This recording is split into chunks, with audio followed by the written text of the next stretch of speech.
méticuleux et une autopsie réelle de fond afin de relever les failles qui la gangrènent pour mieux la guérir.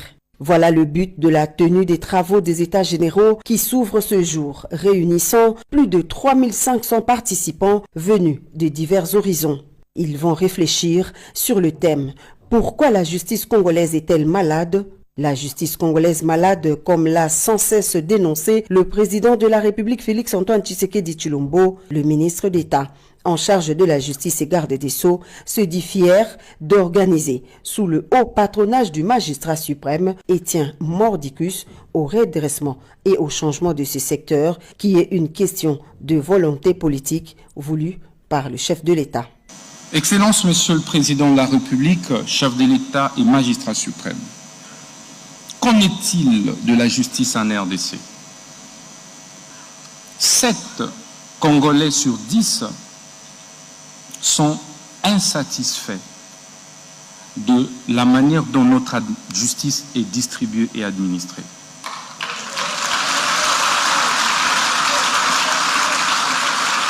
Pour le président de la République, ce forum est un événement crucial qui offre l'opportunité de scruter avec lucidité et honnêteté l'état de notre système judiciaire, d'identifier les défis qui entravent son bon fonctionnement et de tracer ensemble les voies de sa renaissance. Ma présence en ce lieu n'est pas un simple acte protocolaire destiné à être inscrit dans les lettres de noblesse du ministère de la Justice.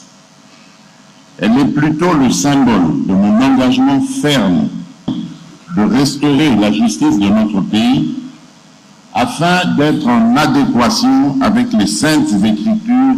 En Proverbe 14, verset 34, la justice fait la grandeur d'une nation.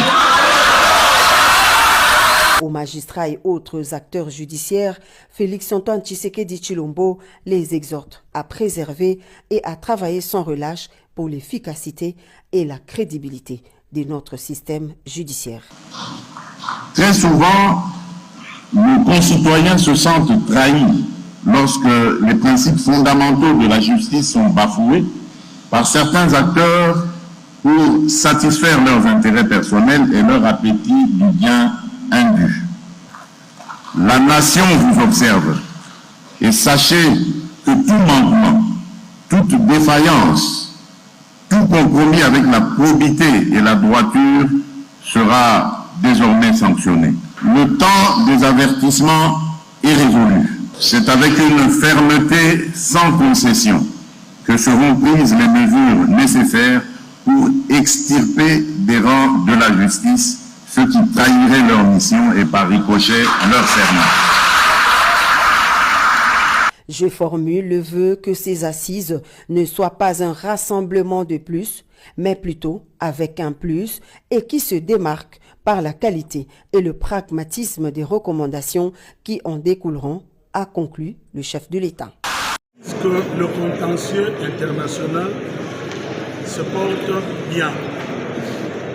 Parce que tout ce qu'on pouvait imaginer comme initiative à prendre pour lutter contre l'agression dont notre pays est victime est aujourd'hui mise en marche par son Excellence, Monsieur le Président de la République, Félix-Antoine Tshisekedi Tshilombo, à travers le front judiciaire qu'il préside lui-même avec l'assistance de son Excellence Madame la Première Ministre.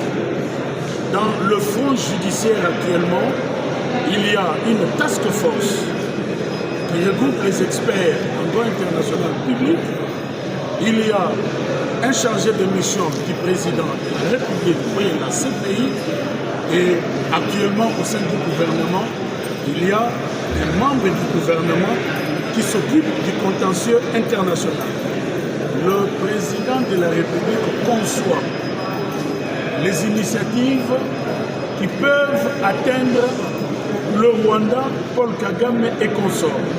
C'est ainsi que vous avez vu récemment la CPI qui avait arrêté les enquêtes en RDC revenir, mais c'est pour enquêter à partir de 2002 jusqu'aujourd'hui.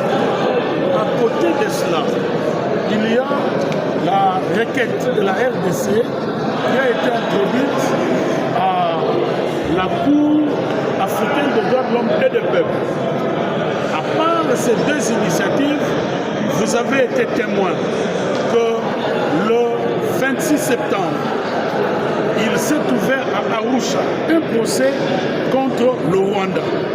Il va sans dire que le chef de l'État avait aussi engagé des avocats internationaux pour que ceux-ci demandent à la société Apple de donner la traçabilité des matières premières utilisées dans la fabrication des téléphones. C'est une première parce que maintenant Apple ne saura pas prouver que le coltan utilisé vient du Rwanda. Et il s'en suivra un procès non seulement contre Apple, mais aussi contre beaucoup de multinationales.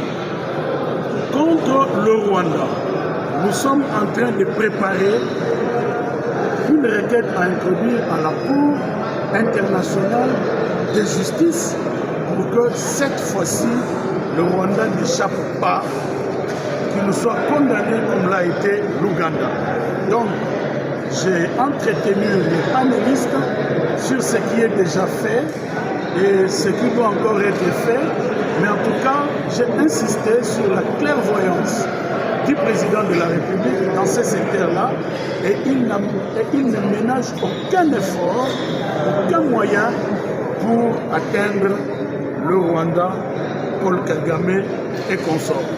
Maintenant, nous avons demandé aux citoyens lambda, à notre peuple qui vit ces exactions dans sa peau au jour le jour, de donner aussi sa contribution dont nous tiendrons compte.